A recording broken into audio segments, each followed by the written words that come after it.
Hello everyone, my name is Liam and I am part of the Fumbled Anthology, which is a new Call of Cthulhu play podcast. But unlike many play podcasts out there, myself and the other players are all very new to Call of Cthulhu and tabletop RPGs in general. Since we started posting our episodes, I have seen that on many places like Reddit and the Call of Cthulhu Facebook groups and places like that there is a never-ending stream of new keepers and players to the hobby asking for tips on getting started. And while there are already many great resources and other tips type videos out there for this, I thought it'd be useful just to provide my own tips for new keepers from the perspective of a new keeper. Because I know from my own experience, watching other tips videos were great, but I would still always have a sense of doubt that their expertise was out of reach in a way, and that they were speaking from an experience level too far beyond my own to be that relevant. So, these are my tips for new keepers from a new keeper who, as of recording this, has only ever been a keeper for 5 scenarios, I think. So my first tip is read the whole rulebook, but don't bother using the whole rulebook. So Chaosium, the publisher of Call of Cthulhu, have done a really great job at making the game as accessible as possible for new players and keepers with their starter set, and as well as their really well set out keeper rulebook and investigator handbook. And if you're a new keeper, I absolutely recommend purchasing the keeper rulebook at least, and take the time to read the whole thing. But that does not mean you should or have to use the whole thing. See, the Call of Cthulhu 7th edition rulebook is a good, 300 odd pages long, which means there is a ton of depth to this game if you want to use it. But that doesn't mean you have to use it all, especially as a new keeper. So what I would suggest is read the whole book, but while you're reading it, try and keep a mental note, or take physical notes even, of which rules and sections you think would suit how you think you would run a game, and what you think you and your friends or group would enjoy. And for anything else, either just ignore it completely, or just run very bare bones, streamlined versions of the rules you don't really care for. So some examples of this for me, there is an entire chapter dedicated to running really great and mechanically detailed car chase scenes, whether that be car chases or running away from monsters or whatever it may be. But for me, while it was great to read, I didn't really have any interest in using these rules or anything from that chapter. So instead, I just do dodge or dexterity rolls or whatever makes sense in the context of the moment. Another example for me is there is really a lot of detail in the rules about all sorts of different combat situations. And if you want to play with all those details, then that's great. The book sets them out really well. But for me, I don't want my games to be mechanically complicated or confusing for me or my players. And I don't want moments in the game to be slowed down timescale-wise. So what that means is I don't want a 5-second moment to take 2 minutes to figure out or calculate the effects of mechanically. So even though the rules for combat are quite complicated and detailed, all I did was took a basic fundamentals version of combat, being opposed combat rolls if both players want to fight, or a combat versus dodge roll if one person wants to fight and one person is trying to get away, and that's my combat system. And anything else, I just try and do whatever rolls make sense at the time, rather than spending time to make sure I'm being mechanically correct by the book. So yeah, that's my first tip. Read the whole rulebook if you can, but feel free to use as much or as little of it as you think would suit your group's playstyle and what they want to get out of the game, and feel free to house rule as much as you like to make the session as fun as possible for your group, and also manageable for you to run as a keeper.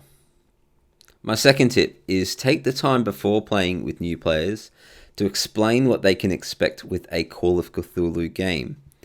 Even if your players have played other tabletop RPGs before, take the time before playing, or have a session 0, to not only go over the rules of the game, but just to let them know what they can expect from this game in particular. So some things I like to tell new players I play with are things like this. So Call of Cthulhu is an investigation game at heart, and I guarantee there are way more things to find and interact with in each scenario than the players will think of. So don't be afraid to take the time to explore. If you walk into a room and only interact with one thing, chances are you've missed a bunch of clues or things to find. Similarly, if you only ask each NPC one question, there is probably a bunch of information you have missed.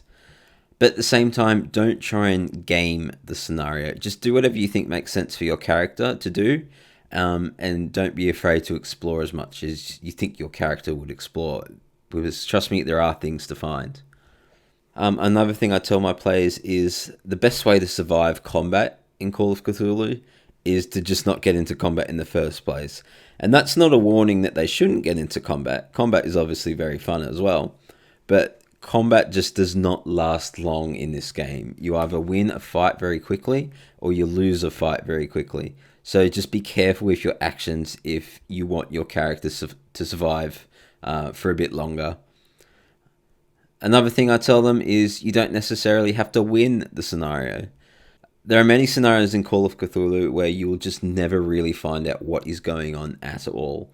So just have fun getting immersed in the chaos and the insanity of each scenario and just go with it. Don't worry if you don't manage to beat it. Some of the most fun experiences are when everything has gone absolutely disastrously wrong. So don't worry if you're not winning a scenario. My tip number 3 for new keepers is read, reread, and learn as much as you can about a scenario before running it, but don't be afraid to just make things up as you go. So what I mean by this one is no matter how much you prepare a scenario, it is absolutely inevitable many, many times over that there will come times while playing that either A, you will just can't remember a bit of information or detail that you need to at that point in the game, or B, your players do or ask something that the written scenario just has not covered at all. In either case, take a few moments while the players are discussing their thoughts and actions to quickly have a skim through the scenario to see if you can quickly find what you need. But if you can't, just make something up that you think makes sense or will be fun for the players. Don't get bogged down spending minutes and minutes scrolling through every page, desperately looking for that clue or bit of information that you can't remember. At the end of the day, the players don't know what the scenario is, so it won't make a difference to them whether what you are telling them is as it was written or if it's something that you have just made up on the spot. So yeah, don't waste time, your time or the player's time, just desperately looking through the book and not being able to find what you can anyway. Tip number 4 for new keepers is fight the urge to railroad your players to go to certain places, do certain things, or talk to specific people. When you're preparing a scenario, it can be a lot of fun learning about all the different scenes and situations your players might find themselves in and fantasizing about how fun those moments might play out when you actually get to play it. But go into the game knowing that your players just may not find or activate some of those moments. Or in some cases, they just may not activate most of them, depending on what they choose to do. So if you know that there is a really fun moment to be had if your players enter a certain room or talk to a certain person, and they just never go near it, that's fine. If you know that there can be crucial information to find by talking to certain players, a bit more than they do, but the players just ask them one question and leave, that's also fine. Just let them explore and interact with the scenario however they like. But if your players are just super duper stuck, then feel free to start giving them some slight nudges in certain directions. You can do this either by getting them all to roll an idea or intelligence roll, because probably one of them is at least bound to get a success on it. But even if none of them get a success on it, just give them some tips about where to go or what to do to keep the game moving. At the end of the day, you're all there to have fun, so if they get stuck, just help them along. But yeah, try and avoid railroading them to do what you want them to do. Tip number 5 is at some point, make a concerted effort to drive the scenario to a conclusion. When you do, this will very much depend on just feeling the vibe of your player group as they play. It could be within a couple of hours, or it could be within many, many sessions if it's a much longer scenario. But at some point, it will start to feel like the players or yourself are either just going around in circles or spinning wheels. So try to feel when this is starting to happen and get in really early to start driving the scenario to a conclusion before the players start getting bored or losing interest in this particular scenario. For very linear scenarios, this is easy. Either just initiate the final scene or confrontation and take the scenario home. But for more sandbox type scenarios where there is no obvious sequence of events or ending, if you feel the wheels starting to spin, this is what I suggest you do.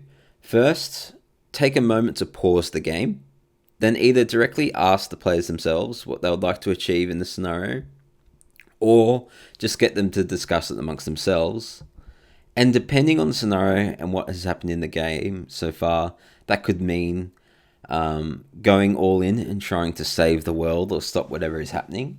It could mean just trying to get away or escape the scenario. It could be retrieving an object or a person and just getting the hell out of there. Or depending on the scenario, it could be anything else. But use this discussion to help understand what the players want to at least try and do before the end of the scenario. Then feel free to take as many shortcuts as you need to start driving the scenario to a conclusion, instead of just waiting for the players to trigger things that they may never do. So, for example, in our playthrough of Saturnine Chalice, which you can listen to on our podcast, without spoiling the scenario, there came a time for me when I knew there was still a bunch of clues and information to be found around the house that the players just hadn't thought of looking in yet. But I could feel that the wheels were starting to spin. So instead of just perpetually hinting them, oh, you haven't checked this room yet, or you haven't talked to this person yet, or you haven't checked this thing yet either, and hoping that they get to some sort of conclusion on their own, instead, I had an NPC lead them to a certain location and give them a certain amount of information for free to essentially trigger an endgame.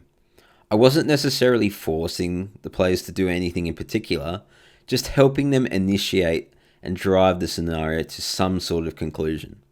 It felt super messy for me as the keeper doing this because I knew how much of a shortcut I was taking and how many clues and information I was skipping by doing this. But I think it worked for the best because I was able to drive the scenario to an ending before the players started spinning their wheels too much and before they had a chance to get frustrated that they didn't know what they were meant to be doing. And so the players still had fun and were keen to start a new scenario at the end, instead of being bored and maybe not as convinced to play again. Lastly, I just want to go over my own thoughts about what scenarios new keepers should run for the first few games, as there are always many questions about this. Now, while I haven't played many scenarios myself, I have read a few more, and these would be my recommendations. So, my absolute first recommendation for new players is to run Edge of Darkness. Most people will say that The Haunting is the absolute go-to classic first scenario for new players and keepers, but personally I think Edge of Darkness accomplishes the same sort of experience as The Haunting, but is just a bit more of a robust and exciting scenario for the first time players. We have our playthrough of Edge of Darkness available to listen on the podcast, and Edge of Darkness you can find through purchasing the starter set from Chaosium. The second scenario that I recommend keepers run, and this could even be for the first time instead of Edge of Darkness, is the Lightless Beacon. So if you're worried about your players even not getting the hang of the investigation side of things straight away, and that they would benefit from jumping into the action a bit more and doing some dice rolls from the get-go, then the Lightless Beacon is the scenario I recommend that you run first. It's a short 2 to 4 hour scenario, and yeah, it just has players rolling dice and making action-based decisions from the get-go, whereas The Haunting and Edge of Darkness both start off with a bit more exposition and like talking to people first, rather than doing a lot of dice rolls. And best of all, the Lightless Beacon is free to download. So yeah, I absolutely recommend it, and it's a lot of fun. A couple of other scenarios I recommend, not from Chaosium themselves, are The Castle of Greed or Good Vibes Only. These are two great short scenarios available on the Miskatonic repository on drivethrurpg.com. They are community published scenarios, both written by the same person.